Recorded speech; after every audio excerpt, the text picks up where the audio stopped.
जय श्री राम। प्रेमी भक्तजनों, देखो नाम जप का चमत्कार। नाम जप के चमत्कार तो अनंत हैं। नाम जप से चमत्कार ही होते हैं और हमारा प्रयास भी यही है कि हम उन चमत्कारों के बारे में आपको बताएं ताकि आपका विश्वास भगवान के ऊपर बढ़े और आप भगवान से जुड़ें, उस नाम को जानें, नाम को जानकर मानें और उसका अभ्यास करें। तो आज हम आपको नानक जी के जीवन की एक सच्ची घटना के द्वारा बताना चाहते हैं कि नाम जप क्या चमत्कार कर सकता है। प्रेमी भक्तजनों, जब मौलवी जी ने गुरु नानक जी को जगाया तो फिर क्या चमत्कार हुआ, यही आज हम बताने जा रहे हैं और ये सब नाम जप के प्रभाव का चमत्कार है। प्रेमी भक्तजनों, आप इतना तो जानते ही हैं कि सिख धर्म में नानक जी एक महान संत और गुरु हुए हैं। उनको भगवान की तरह पूजा जाता है। उनके दोहों में भी ऐसा सार है जिनको पढ़कर और समझकर मन आनंदित हो जाता है, मन भक्ति में हो जाता है। तो प्रेमी भक्तजनों, उन्हीं के जीवन की ये सच्ची घटना है। चलिए जानते हैं। एक बार नानक जी भ्रमण के लिए निकले तो वो मक्का मदीना पहुँचे। जब नानक जी वहाँ पहुँचे तो बहुत ज़्यादा थके हुए थे, तो उन्होंने सामने एक मस्जिद देखी। मस्जिद को देखकर नानक जी मस्जिद के अंदर चले गए और थके होने के कारण लेट गए और लेटते ही उन्हें नींद आ गई। तो थोड़ी देर बाद जब मस्जिद के मौलवी वहाँ आए तो मौलवी जी ने देखा कि वो जो आदमी यानी नानक जी वहाँ पे जो सोए हुए हैं, उनके पैर मज़ार यानी खुदा की तरफ हैं। तो ये देखकर मौलवी जी को बड़ा गुस्सा आया और गुस्से से आग बबूला हो गए और उल्टा सीधा कहने लगे गुस्से में नानक जी को, और ज़ोर ज़ोर से चिल्लाकर कहा कि हे मूर्ख, तू कौन है? उठ खड़ा हो जा। तुझे पता नहीं है कि तूने मज़ार यानी कि हमारे खुदा की तरफ पैर कर रखे हैं, और खुदा की तरफ पैर करना हमारे धर्म में निषेध है। तो नानक जी इतना सुन के उठ गए और उसकी बातों को बड़े ही शांत मन से सुनते रहे। तो सुनने के बाद नानक जी क्या बोलते हैं, सुनिए भक्तजनों। नानक जी ने कहा कि मुझे तो पता नहीं कि इस तरफ इस दिशा में आपके खुदा हैं, तो आप ऐसा करो, जिस दिशा में आपके खुदा नहीं है, आपकी मज़ार नहीं है, उसी दिशा में मेरे पैरों को घुमा दीजिए। तो प्रेमी भक्तजनों, मौलवी जी ने नानक जी के पैर पकड़े और दूसरी दिशा में उनको घुमा दिया। जब दूसरी दिशा में घुमाया तो मज़ार यानी खुदा भी उधर ही घूम गए। तो मौलवी जी ने एक बार तो सोचा कि ये मेरा भ्रम हो सकता है, तो उसने फिर पैरों को पकड़ के और दूसरी दिशा में घुमा दिया तो उधर भी खुदा ही नज़र आए। फिर और दिशा में घुमाया तो उधर भी खुदा ही नज़र आए। तो ये सब देखकर मौलवी जी की तो आंखें फटी की फटी रह गई और बड़े ही हैरान हुए कि ये कोई साधारण मनुष्य तो हो नहीं सकता। तो ये सब देखकर उन्होंने नानक जी से कहा कि आप कोई साधारण मनुष्य तो हो नहीं सकते। तो प्रेमी भक्तजनों, ये सब हुआ। जिधर भी मौलवी ने पैर घुमाए उधर ही खुदा नज़र आए। वो किस लिए नज़र आए? वो नानक जी भगवान के नाम का ध्यान भजन सुमरन जाप करते थे, उसके प्रभाव से ये सब हुआ।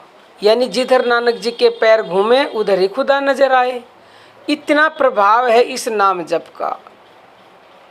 प्रेमी भक्तजनों, फिर मौलवी जी नानक जी के पैरों में गिर गए और उनसे क्षमा मांगने लगे।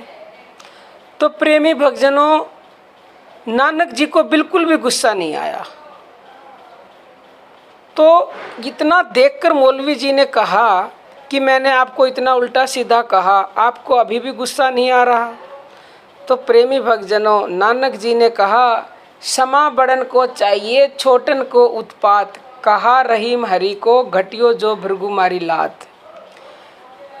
इसका मतलब ये है प्रेमी भक्तजनों कि जब छोटे उत्पात करें यानी गलती करें या गुस्सा करें तो बड़ों को क्षमा कर देना चाहिए। ये आपके रहीमदास कहते हैं कि जब भृगु ऋषि ने भगवान विष्णु की छाती में लात मारी थी तो आप जानते हैं भगवान विष्णु ने क्या कहा था कि हे बच्चा, कहीं तेरे पैरों में चोट तो नहीं लगी, तेरे पैर में जिस पैर से तूने लात मारी है।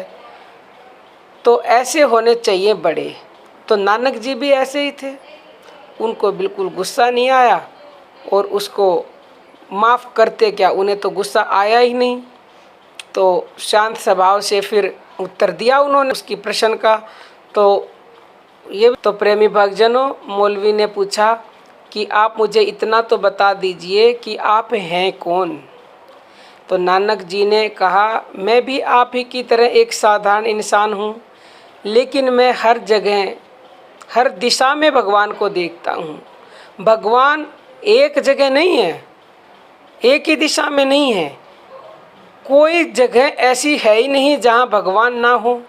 हर दिशा ऐसी है जहाँ अल्लाह है, जहाँ खुदा है, जहाँ भगवान है, जहाँ गॉड है, जहाँ वाहेगुरु है, परमात्मा है, भगवान है, ईश्वर है। मेरी नज़रों में भगवान हर दिशा में है, परमात्मा हर दिशा में है, हर जगह है।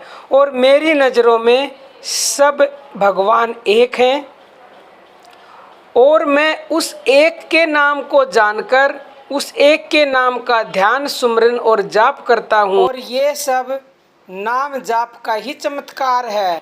मैं कुछ नहीं हूँ, उस नाम के कारण ही मैं हूँ, उस नाम के प्रभाव से ही ये सब कुछ हुआ है। मैं कुछ नहीं जानता, मैं तो आप ही की तरह इंसान हूँ।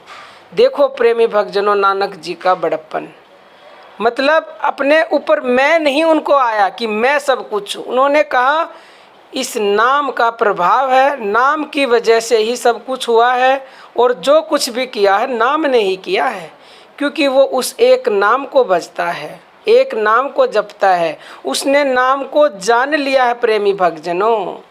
और मौलवी जी से कहा कि आप भी उस नाम को जान लो और जानकर मानकर उस एक नाम को भजो, उसका ध्यान, सुमरन और जाप करोगे तो आप भी मेरे जैसे ही बन जाओगे, क्योंकि मैं भी आप ही जैसा, आपके जैसा ही इंसान हूँ। जो नाम को जपेगा वो तो फिर भगवान के समान होना ही है। भगवान कभी भी उसके साथ गलत होने नहीं दे सकते, क्योंकि जो भगवान के नाम का जाप करेगा, जहाँ नाम है वहाँ नामी है, तो नामी तो वहाँ हर जगह मौजूद रहेगा ही रहेगा। ये बात बिल्कुल निश्चित है प्रेमी भक्तजनों। तो प्रेमी भक्तजनों, ऐसे शील स्वभाव महान संत और गुरु थे नानक जी। तो प्रेमी भक्तजनों, इसीलिए मैं आपको भी कहती हूँ कि उस एक नाम को जानो, जान के मानो और उस पर विश्वास करो। उससे ऊपर कुछ भी नहीं है, क्योंकि ये नाम ही सार है जगत में, और जो सार को जान जाएगा फिर उसे कुछ और जानने की कभी आवश्यकता ही नहीं है। तो प्रेमी भक्तजनों, आज के लिए इतना ही। जय श्री राम।